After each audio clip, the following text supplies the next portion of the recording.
Hi, so today we're going to be talking about the COVID response simulator. The COVID response simulator is really a customizable SEIR model, which is based on the same type of model that we use in the COVID Act Now website.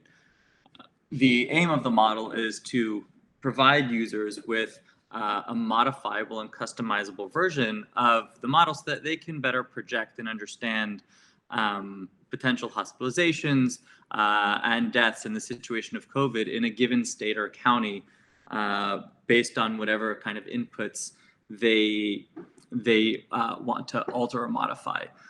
The CAN website currently uses an SEIR model with a lot of assumptions behind it, and it's a complex model that goes and fits the curves to make sure that they're as accurate as possible, but they're based on a number of assumptions which people may want to change, including demographics, including specific hospitalization rates and things like that, and infection rates, which may differ from region to region, and people may have other information as policymakers, or they may want to try different scenarios to see what the impact will be on the model itself. And that's why we created a customizable version. This is a version using Google Sheets. So the first thing that you'll want to do is basically make a copy of the model, which, bear with me. So the first thing you'll want to do is make a copy of the model because it likely won't be modifiable. So let's make a copy.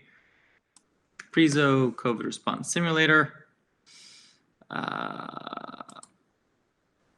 And here we can see the first page has just some general information about the model itself.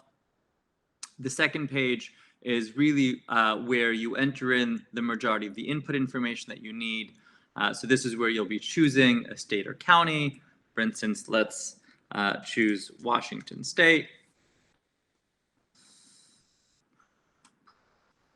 which is over here on the bottom. And the spreadsheet automatically downloads the historical information for Washington around its population, cases, deaths, hospital beds, ICU beds, as well as day-by-day information around these things. Here, all the way on the right, if you really want, you can view kind of the data that gets pulled in for each of the states. Once the data is imported, and we can see that it's been updated on July 29th, is the most recent day that it was updated, we can now view general information about COVID for Washington State, as well as enter in additional information. I'll quickly go through the sheets just so you get an idea of what they are. This first sheet is for inputting data. Here we have some historical data, so you can see the cumulative confirmed cases, daily cases, etc. across Washington State. Some of the data at the beginning may not be as reliable because initially there were reliability issues in reporting some of the information. But here you can see kind of over time the state of COVID in Washington State. And we've got a couple of charts for you. We've also then got some charts around hospitalizations, ICU hospitalizations, and deaths. And this includes both historical information, if we have that available. If we not, then we estimate hospitalizations for the past based on our model. And then future projected data based on 4 different scenarios. And the 4 scenarios that we use at COVID Act Now are using the default RT, that is, if there was absolutely no action taken whatsoever and everything went back to normal tomorrow, people are at schools and in restaurants, what would the expected hospitalizations be? If there's a moderate RT, which is social distancing to some degree, the blue line is if there is a low RT, which is usually if you're completely sheltered in place, and the green line is one that is actually customizable based on different interventions that we let you choose, and we automatically calculate the RT for you and then kind of model that out. This black line here represents the total number of hospital beds, and if any of these curves exceed the total number of hospital beds, then mortality rate rises because people don't have room in the hospital. And here's a similar thing for hospitalizations. Here it's a yellow line that's representing ICU beds, and you can see the number of people that would end up in the ICU by mid-September is not insignificant if we were to just go back to normal life in Washington State. The red line is the moderate use case. The green line is these calculated NPIs, interventions, policy interventions. And the blue line, again, is if we were to completely have a shutdown. And this is similarly the deaths. But ultimately, we've got, all of this stuff is based on the model. And the model is an SEIR model, which I explained earlier. And SEIR stands for susceptible, exposed, infected, and recovered. And basically, people go through these stages. And here we show kind of historical data on the left, as well as the dates. We then start off with the entire population being susceptible. And over time, we get, new people get infected, and they go into the infected column. They then either recover or die, and they go into the recovered column, and that's the ending susceptible. And we kind of continue to go along this through history, where people continue to get infected, to infect others, to recover, and that decreases the number of susceptible people. We can see here in line 68 that we go from actual to modeled. And what we've done is, because the accuracy of information in the last few days sometimes isn't 100%, so we basically start things as of 5 days ago. We take the information up until 5 days ago, and that's kind of what we're seeing here. And after that, we model data based on the hospitalizations, hospitalization rates, deaths, etc.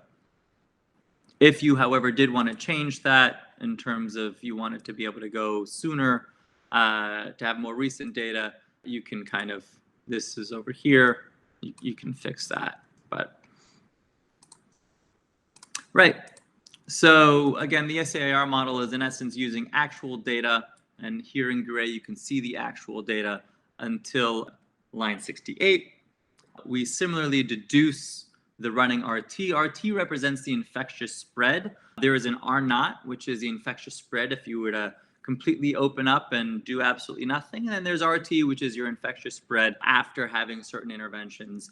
And even, if people just socially distance a little bit, already your infectious spread starts to change. R0 in general is something that is not an absolute number. It is generally based on a given population and region and their density of population and behaviors. If you live in a highly dense population, it's probably closer to 4, 5, maybe even 7, 8 at times.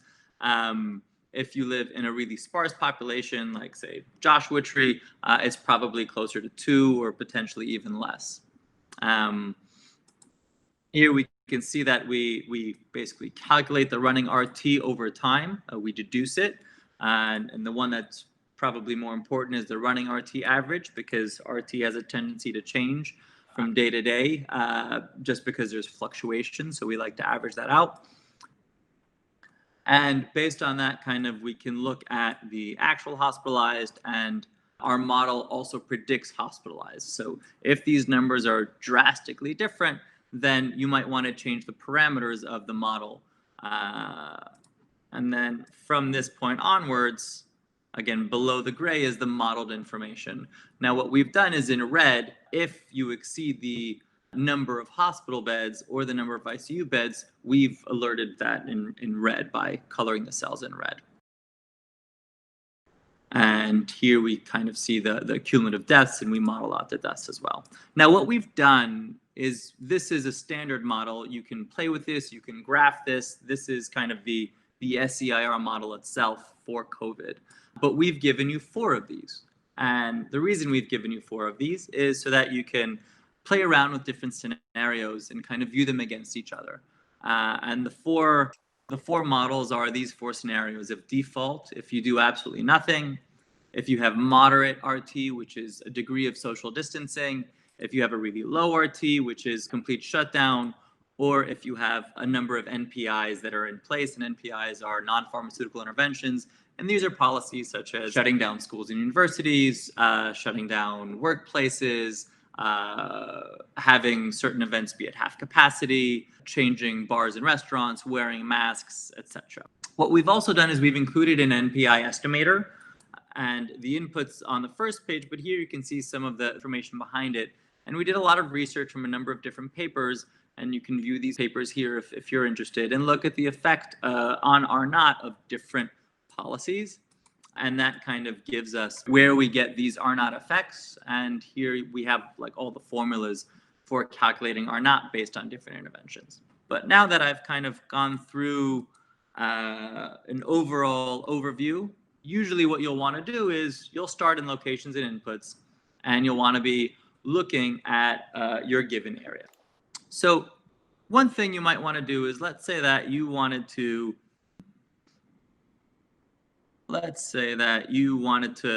look at a given county and state in Washington. So let's choose a county in Washington.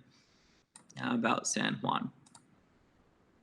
Well, we don't have data for San Juan, so that's not a good county. We have data for most of the counties. We have data for all states, and for all the states, we have all the data. So we have hospitalization data, case data, and mortality data. We have data for most of the counties. For some of the counties, we only have case and mortality data. For other counties, we will have hospitalization information as well.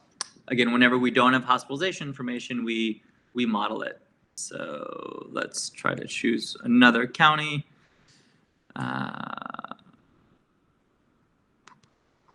Let's do Clark County. Right, Clark County has information. So here we can see Clark County's been pulled up, and we can see kind of the population, the cases. These demographic age assumptions are based on our research. They're averages for the entire US. So if you know the demographic breakdown within your specific region, you can change this percentage of the population and it'll automatically alter. So let's say we have an older population that's 80 plus, we can change that to 10% of the population instead of it was 4. So we'll have to remove, let's say we have fewer children. So this would be 6 again.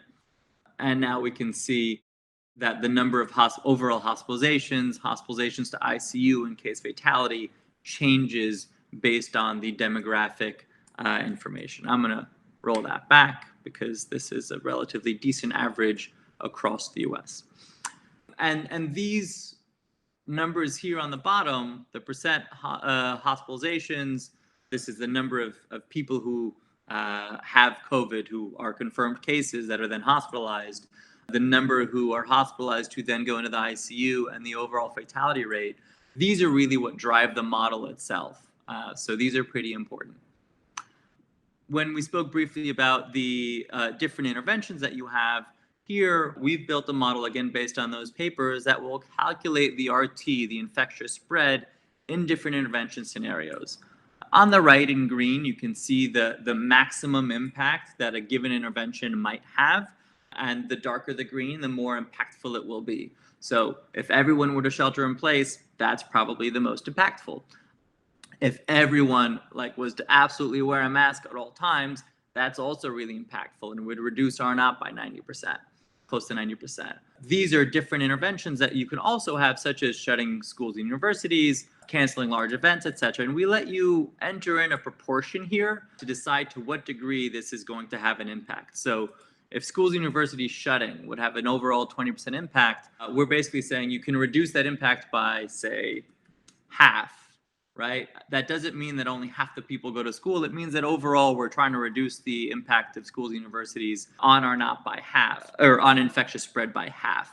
And that could be any number of things, from having fewer people go to universities, from shutting down kind of half of the schools and universities, to if they're outdoors, then obviously that fundamentally changes, and maybe that would be closer to 75%, even though you have people going to school, but it's outdoors. And let's play around with some of these. You can canceling large events doesn't have a huge impact, mainly because there aren't that many of them at a given time period. But schools and universities, people are going to every day. Bars and restaurants, maybe they're only shut at 50%. Let's reopen houses of worship to some degree. Non-essential personal care, we'll leave at 50%. Non-essential retail, we'll reopen it halfway. Essential retail, we'll leave completely open. We'll shut down entertainment at 75%. That's things like movie theaters, etc. Again, they're not terribly impactful, but so maybe we leave it at 25%. And outdoor recreation we can leave open. And here we can see that if we don't have any mask wearing, etc., we're able to reduce our R naught to a certain degree. And the degree to which we reduce it is based on the RT assumptions. So the first question you have to have in your given area is, what is the default R naught? What is the R naught when no one is doing anything? And to figure that out, we might want to go to the model, and we can take a look and see the running average RT, right? And we can see that that changes from anywhere from like 0 to 8 to, and again, some of this is really just fluctuations in when people are getting infected.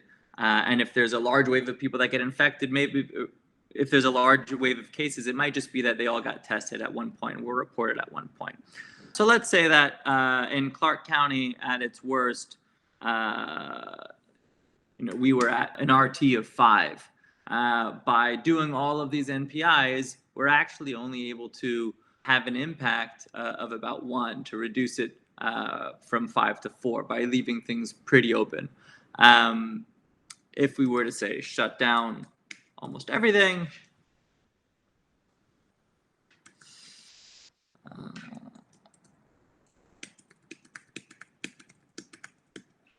we're able to reduce it by half to 2.3, and that's because there's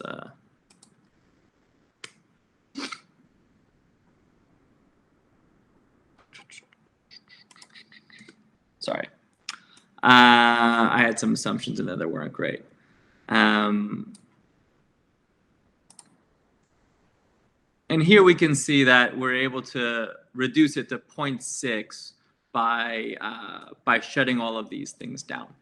And you can see that obviously these things change significantly based on the different assumptions that go in, and some of the assumptions are default and we give you, and you likely won't need to change them, and some of them are things that you will want to play with. So you'll definitely want to be playing around with closure and adherence. So this is also, again, these are reference graphs for different types of graphs. So if you can try for moderate RT and low RT, you can, if you change these RTs, they're just the RTs that are used within these models, the model low and model moderate. And the default model uses the default RT of 5. So again, let's go here and say that we're back to 50%. Large events are still canceled. Bars and restaurants are at 50%. Houses of worship are at 25%. Personal care is at 50. 0, 0. And here we can see that by kind of reopening at 50% on a lot of these things, we still have a pretty high RT, which is why mask wearing becomes really important. And here, if we put, say, 50% mask wearing, all of a sudden our RT drops to 1.7. If we go to 70%, we're at 1.3. We can also choose to shelter in place a certain portion of the population, let's say the elderly and susceptible, so that will further reduce RT. Now, overall, a strategy that a policymaker would want to have is when there's a high prevalence of the disease, when there's a lot of people in a given location that have it, you want RT to be significantly below 1 so that you can reduce the disease itself and you can have fewer and fewer cases and reduce the prevalence.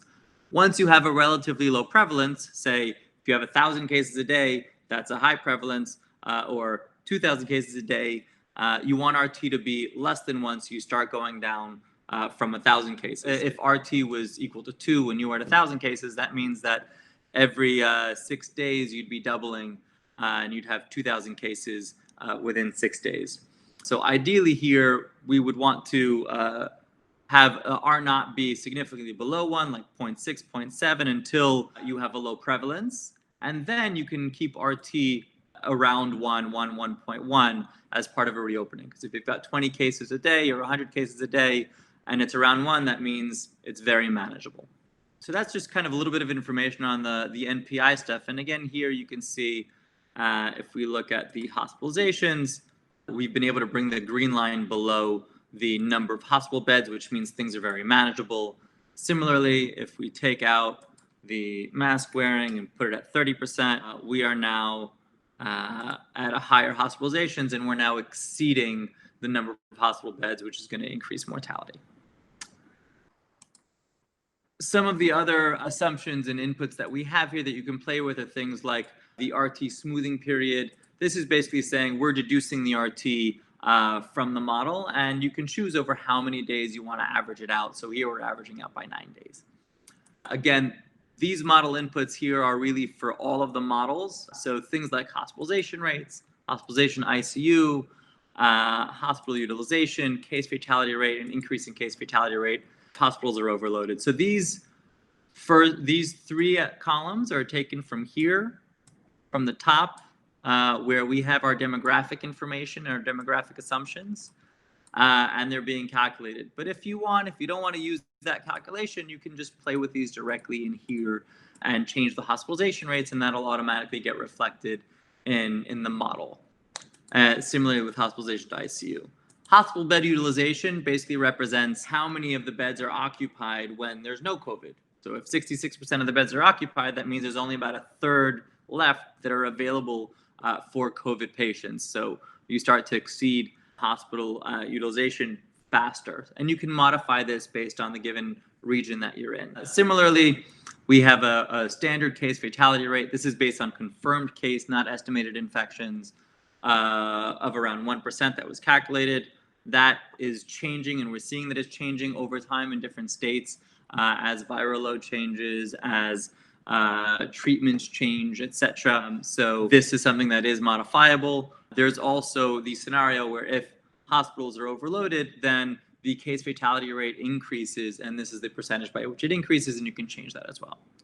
Similarly, the number of people that are in a hospital at any given time depends on the duration of hospitalization. We've used some research from Nevada hospitals around COVID hospitalization data, that the average hospitalization was around 5 days, the average period in the ICU was around 8. And overall, the average recovery period for COVID is 12, and the average kind of incubation contagious period is around 6 days, which means that people are spreading the infection over around 6 days. And it means that overall, they change from a sick state to a recovered or dead state in about 12 days.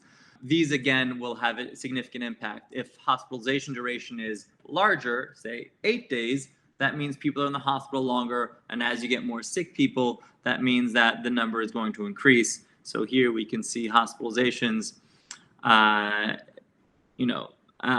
for our NPI is somewhere around 6,000.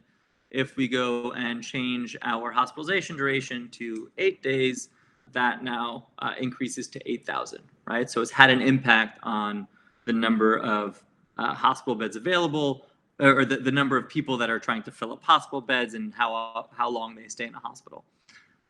So let's go and revert that back. One other last thing is the model update interval. We've chosen an average of 3. Basically, that means every how many days are we taking data. The reason being that we're deducing the infectious spread, the RT, based on the number of cases there are every day. And if there are no cases on one day, or 3 cases in another, or then 10 in another, if you have a lot of fluctuations, then it causes a noisy model. So by averaging 3 days worth of data together, it helps reduce some of that noise and helps make for a more accurate model. If you're in a really dense city that's reporting very accurately, you could, like, say, New York or Los Angeles, you can change this to 1. If, however, you're in a city that doesn't have as many cases and doesn't report as often, then you probably want this to be at around 3. And finally, there are a number of other kind of assumptions that we have here.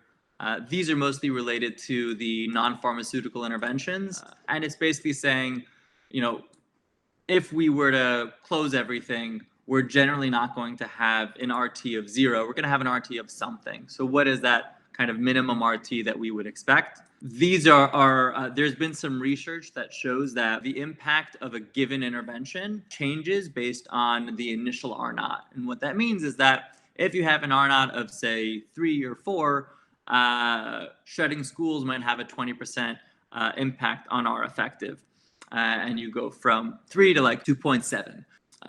No, 2.4. My math is wrong. However, if you had an R0 of 10, then it's not going to have a 20% impact. It's going to have a lower impact. It's going to have an impact of, say, maybe 15% or 10%. So here we let you define, well, what is a baseline R naught? And based on that baseline, if you're higher than that R naught, to what degree do we want to scale? So here we have a baseline of 5. Our R naught is 5. Our default R naught is 5. So we can see that nothing is being scaled. If our baseline was at 3, that means we're now 2 above our R naught. So here we can see that there's a scaling factor, and we can change that scaling factor. And this number here shows you to what degree you're going to be scaling. So if it was 25%, we divide 25% by 125%. So by 1.25, and that kind of reduces it by a quarter. So this baseline factor should probably be somewhere around 6, or actually 8 is decent. Next, we have things like mass spread reduction, right? This is to what degree if I wear a mask, will that reduce spread to other people? Some of the research we've seen shows that that's around 80%. To what degree does a mask protect me from being sick? The research has shown that that's around 40%. And again, we link to some of those articles or those papers in the NPI sheet. If everyone were to wear a mask, what's the minimum RT that you'd have? And here we say 0.4 because nothing is ever 100% perfect. Same thing with sheltering in place. If everyone was to shelter in place, which is different than shutting things down, right? Shutting things down is just shutting down stores. Sheltering in place is if everyone actually stays at home, like in places like France and Spain and Italy, they actually wouldn't let people leave their homes for more than an hour a day. And lastly is the last couple are, if you are sheltering in place, to what degree are people actually sheltering in place? And we're saying that if you're not sick, probably only 70% of people will be sheltering in place. And if you are sick, probably closer to 90% of people will shelter in place. So these are just some of the inputs that you can play with when looking at the model itself. Now, Washington County, here I can look at the historical data, and I can see that for Clark County in Washington, I have confirmed cases, daily cases, but I don't have hospital data because they weren't providing us with hospital data. So that means that the hospitalization information that I have is going to be deduced based on this hospitalization rate that I had of 7.27%. And here we can see in the model itself, we have no actual hospitalization information, but we do have actual confirmed cases and confirmed deaths. And based on that, we have a predicted number of hospitalizations and a predicted number of ICU. But let's say I wanted to make sure that this number is somewhat accurate. What's one way that I could do that? Well, let's go to the state. So if I go to Washington State, where I know that I do have all the information,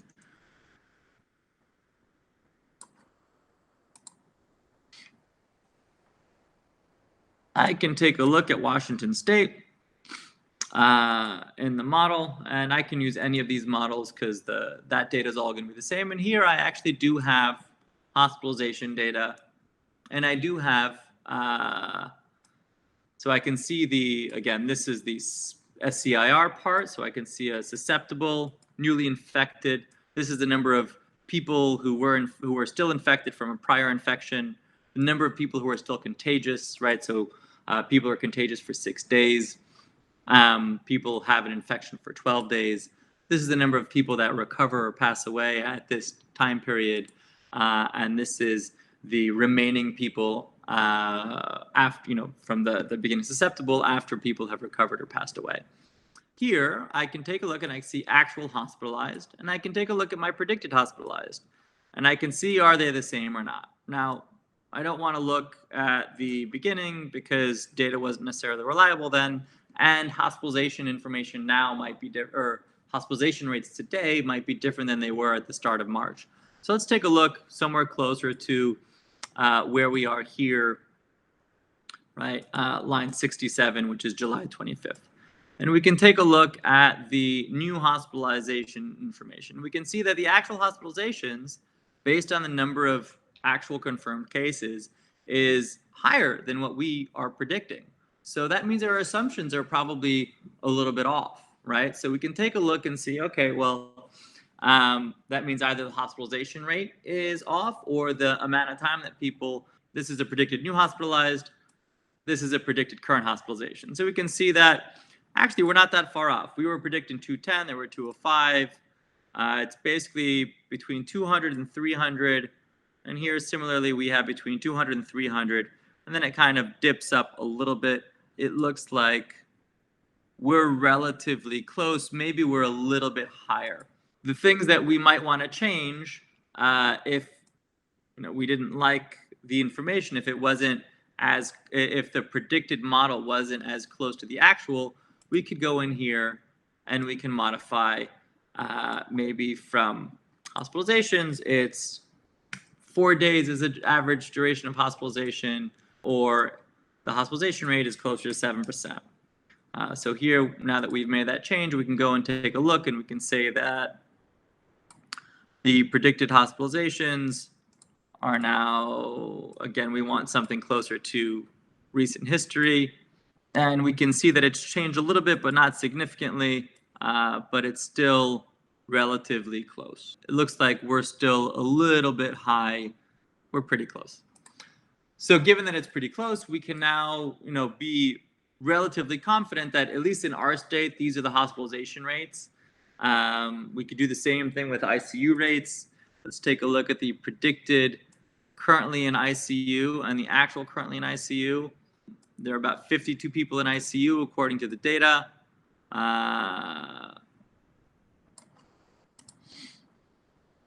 And we've got a little bit more than that. We're at around 60, 70. And we can even look a little bit sooner and see kind of, yeah, we were a little low, so we might want to increase that by a little bit. Yeah, it looks like in the worst of it, we were almost half as much in terms of the hospitalization, the ICU rates. So we might want to increase the hospitalization to ICU to say 15. Now we can go back to Clark County.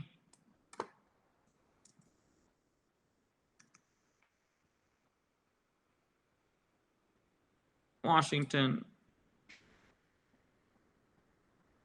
Use these same assumptions around hospitalizations and ICU rates that we have. And here, even though we don't have the actual, we can be relatively confident that these numbers are somewhat accurate. And here we can look at the hospitalizations, the ICU rate, and the deaths. Based on these different models, again, these 4 different models, this is the one with the NPIs. We can graph anything we like. We can add columns. You can we've got some additional columns here around the chance of infection based on the number of infected people, etc., at a given point in time. And if you're very interested, you can take a look at some of the formulas that we have here around calculating these. We've used labels for most of them to make them fairly readable, and everything is pretty modifiable. And that is a summary of the COVID Act Now response simulator. Oh, one last thing. If you look on the first page here, locations and setup, it says beta version here.